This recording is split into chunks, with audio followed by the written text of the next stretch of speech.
Mas também não é tão estranho assim, né, que o pessoal do PCC queira votar no PSOL, porque de um lado você tem o pessoal defendendo a liberação das drogas, né, a saidinha e outras pautas.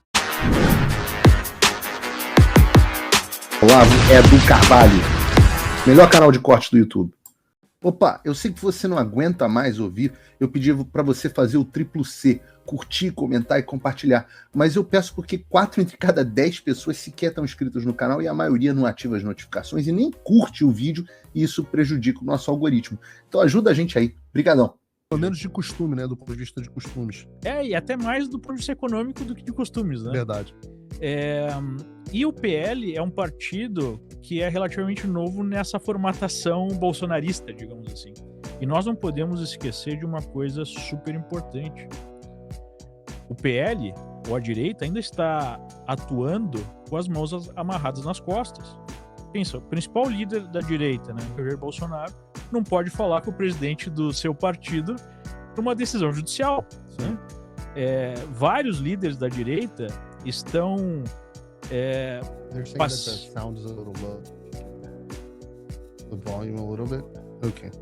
Vários líderes da direita estão sob risco de serem presos, estão enfrentando censura, estão enfrentando processos. Né? Então, óbvio que isso atrapalha numa eleição que depende muito de organização na base, como uma eleição municipal. Né? Então, eu acho que no frigir dos ovos, sim, foi demonstrada a consolidação do poder do Centrão, mas a direita, como um todo, cresceu bastante, está se organizando. Né? Então, não acho que o resultado foi tão negativo quanto alguns colocam. Na verdade, quando eu fiz o levantamento do primeiro turno, o PL tinha sido disparado o partido que tinha ganhado mais, tinha crescido mais. Uhum. O PSD, mesmo agora depois da análise do segundo turno, foi um partido que numericamente, em relação a 2023, ele perdeu prefeituras. E em São Paulo, perdeu mais de 100. Uma coisa impressionante. Os números em São Paulo, eu acho que perdeu 88 em São Paulo. Então, assim, são números no Brasil, são números muito impressionantes. Em São Paulo foi o estado que ele mais encolheu, mas perdeu acho que 88 no Brasil. Tinha sido o partido que mais tinha perdido, não um partido que tinha crescido. E o PL tinha sido um partido que tinha crescido bastante, principalmente em termos percentuais, né? Uhum. Eu até estava dando uma olhada hoje pela manhã. Nas cidades, 103 cidades com mais de 200 mil habitantes no Brasil, o PL é o partido que tem mais prefeituras hoje. O número absoluto de votos no primeiro turno, o PL ficou em primeiro lugar. Né? A gente teve os partidos que têm esse trabalho de base há muito tempo, né? O MDB, o velho PMDB, o próprio PP, União Brasil, apesar de ter mantido a importância, perdeu um pouco. Então, eu acho que quem realmente perdeu foi a esquerda, mas a direita está se organizando. Né? E eu acho que é normal que tenha várias vertentes. O que realmente não é normal é o fato de a gente ter uma figura que é líder de uma parte, né, de um lado do espectro ideológico, não podendo falar com o presidente do seu partido. Isso que não é normal numa democracia, né? Pessoas não podendo se expressar. Você acha que foi de propósito, com esse intuito, a decisão do Alexandre? De proibir o contato entre o Valdemar e o Jair? Eu não sei se o objetivo final foi atrapalhar, né, a organização do PL, mas a verdade é que nós estamos há vários anos com a maior força da direita, que é essa capacidade de se expressar nas redes sociais, sendo sistematicamente limada. Né? Imagina se, olhando para alguém que estiver nos assistindo e não for de direita, enfim, imagina na esquerda, se basicamente houvesse uma decisão de a metade dos artistas que estão aí fazendo campanha para a esquerda sempre não pudesse falar na internet. Ou se, sei lá, 2/3 dos professores de universidades federais não pudessem se expressar mais. É mais ou menos o que a gente tem, né? Porque desde 2020 a gente está vendo uma campanha sistemática de calar vozes da direita nas redes, que é a única alternativa que existe em relação a uma hegemonia completa da esquerda, não diria completa, mas quase completa, né? Da esquerda na mídia tradicional.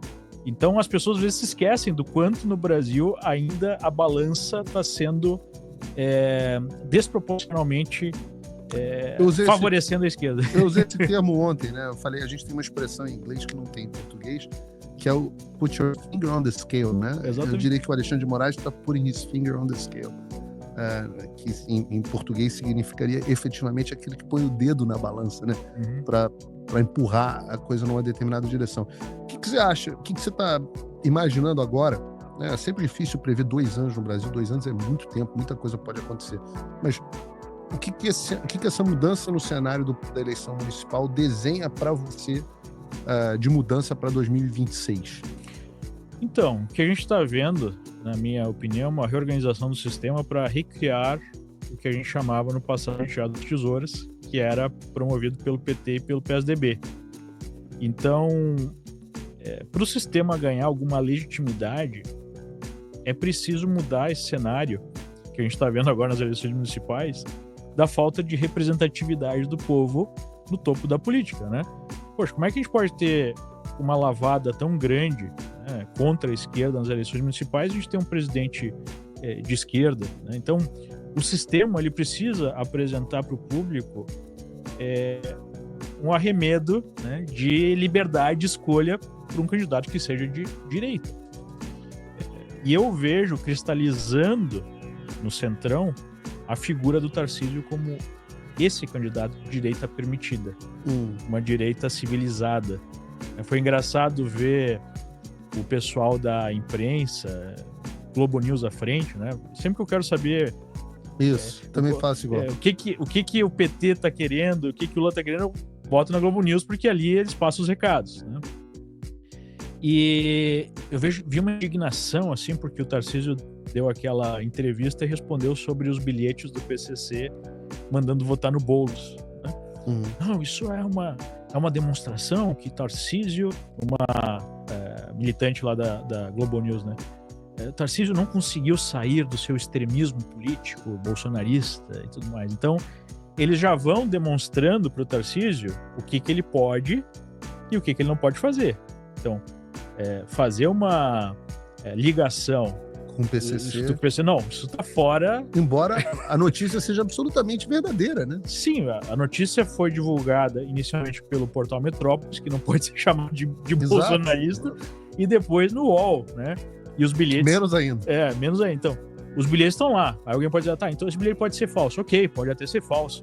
Mas a própria Eliane Cantanhede da Globo News falou, peraí, mas também não é tão estranho assim, né, que o pessoal do PCC queira votar no PSOL, porque de um lado você tem o PSOL defendendo a liberação das drogas, né, a saidinha e outras pautas do PCC, enquanto você tem do outro lado a direita querendo penas mais pesadas, contra a liberação das drogas e assim por diante. Então, qual candidato esses caras vão apoiar? Então, eles falam como se fosse um absurdo, né? O Tarcísio fala de uma coisa que é óbvia para qualquer pessoa que tem 2 neurônios. Mas eu vejo o Tarcísio se cristalizando aí como talvez essa direita permitida. E daí a gente tem um jogo de incentivos que pode ficar muito ruim pro Bolsonaro. Porque pensa o seguinte, a gente sabe, o Tarcísio tá lá no colo do Kassab e tem um movimento para, enfim, anistiar, né? Eu não gosto dessa palavra, porque anistia significa que alguém cometeu algo errado e daí deveria ser perdoado. Eu acho que não é o caso do que aconteceu no Brasil. Verdade. Mas tem um movimento pela anistia, né, que envolve boa parte aí, que é o principal ponto da agenda de boa parte do mundo conservador. E aí tem uma parte desse mundo que começa, peraí, mas se Bolsonaro não pudesse ser o candidato, a gente tem um candidato da direita permitida, mas se ele pudesse ser candidato, a gente ainda tem, né, esse cara que a gente não controla completamente. Então começa a aumentar os incentivos para o Centrão de não apoiar esse movimento de anistia, justamente para tirar o Bolsonaro da corrida em 26, né? Essa é a percepção que eu tenho. Então, que é interessante, porque o processo de anistia não interessa ao Tarcísio. Não, é isso que eu tô falando. Não interessa, né? Passa a não interessar. Não passa a interessar esse pessoal do Centrão que, né, tá ali aliado com ele. Talvez seja uma boa explicação de por que o Tarcísio é tão confortável com o PSD, né? Com o Kassab dentro do palácio, com o vice PSD, ele se sente muito confortável com o PSD, talvez porque não interessa. Eu sempre achei uma coisa... Eu falo, as pessoas às vezes acham que eu desgosto do Tarcísio, mas eu não desgosto dele pessoalmente, não. Acho até... Gosto das posições dele, na maioria deles acho que ele vai fazer tecnicamente o governo bom em São Paulo, tem feito e tal. Gosto do Derrite. Mas uma das coisas que sempre me incomodou muito no Tarcísio foi essa subserviência dele ao sistema, enquanto o sistema destruía o padrinho político dele. Convenhamos, o Tarcísio, se não fosse o Bolsonaro, ele mesmo, ele seria um técnico lá dentro do governo, provavelmente dentro do governo Lula hoje em dia. Certo? Provavelmente um ministro de transporte. Eu não sei nem se teria chegado esse brilhantismo, quem o alcançou, o colocou numa posição de mais destaque foi o Bolsonaro. Sem dúvida. Ele talvez estivesse lá de subsecretário de não sei o que, do Departamento de Transporte, alguma coisa do tipo, que era o que ele era no governo Dilma, talvez ele tivesse essa posição no governo Lula. Hoje ele é o segundo político eleito mais importante do Brasil, o maior orçamento da América Latina depois do da União, uma potência. Então, quem levou ele a essa posição foi o Bolsonaro. E me impressiona porque na mesma semana onde o Bolsonaro estava se tornando inelegível por causa daquelas reuniões dos embaixadores, o Tarcísio estava lá na Gilmar Palusa, em Portugal, elogiando como grandes juristas os algozes do Bolsonaro. E dizendo que a gente tinha uma democracia pujante. Pujante? Né? Graças a eles, a gente tinha uma democracia pujante. Eu falava assim, mas isso é inaceitável. Não importa o quão tecnocrata você seja, porque ele é meio que isso, um tecnocrata, você não tem que ter a lealdade ao seu padrinho político. Você não vai falar absolutamente nada, você não vai mostrar uma contrariedade, você não vai aproveitar ali um momento para dizer, olha, eu entendo que os senhores têm preocupação com a Constituição, mas hoje a gente tem um problema político causado pelos senhores. Não tem coragem de falar esse tipo de coisa. E aí eu vejo nesse momento, ele não só tem sido o grande bombeiro do Alexandre dentro do Congresso, toda vez que vem a situação do impeachment, ele é o cara que, não, vamos distanciar a situação, etc, etc. Fez muita interlocução com o Alexandre, entre o Alexandre e não necessariamente o Bolsonaro, mas o grupo do Bolsonaro. E agora, nesse momento, você tem o Bolsonaro e o Valdemar colocando como prioridade o projeto da anistia, e você tem o Tarcísio a quem talvez isso não interesse. Eu vi uma entrevista do Kassab pro Globo, se eu não me engano, e às vezes a gente consegue pescar, né, informações, o que realmente está acontecendo por algumas frases, algumas palavras que esse pessoal deixa escapar. E aí a entrevistadora perguntou para ele, mas e esse projeto de anistia? Aí o Kassab falou, parece que o judiciário não vai topar isso aí, não. Olá, e eu espero que você esteja aproveitando esse vídeo. O canal Olavo do Carvalho foi criado por apoiadores do jornalismo independente, dedicados a garantir que a minha voz e a de outros não sejam silenciadas. E eles fazem um ótimo trabalho. Por isso, se inscreva no canal e curta o vídeo. Aqui você vai encontrar diversos cortes rápidos dos meus programas e de outros grandes nomes. Mas se você quiser assistir ao vivo o meu programa na íntegra, basta você acessar o meu canal e o site do Paulo Figueiredo Show. Está ao vivo todas as terças e quintas, às 3 da tarde.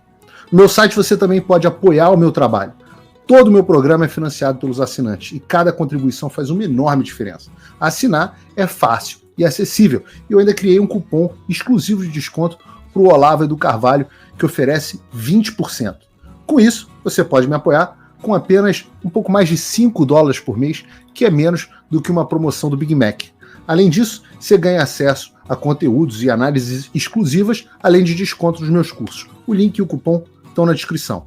Agora, se você está numa condição de vida abençoada, talvez você possa dar uma contribuição mais significativa, tanto financeira quanto intelectual, se tornando meu patrono Gold. Com um compromisso de $50 por mês, você faz parte do nosso grupo de WhatsApp, participa das nossas reuniões mensais de Zoom, dos encontros presenciais e também tem acesso a mim direto por e-mail, que você pode utilizar para contribuir com as suas ideias.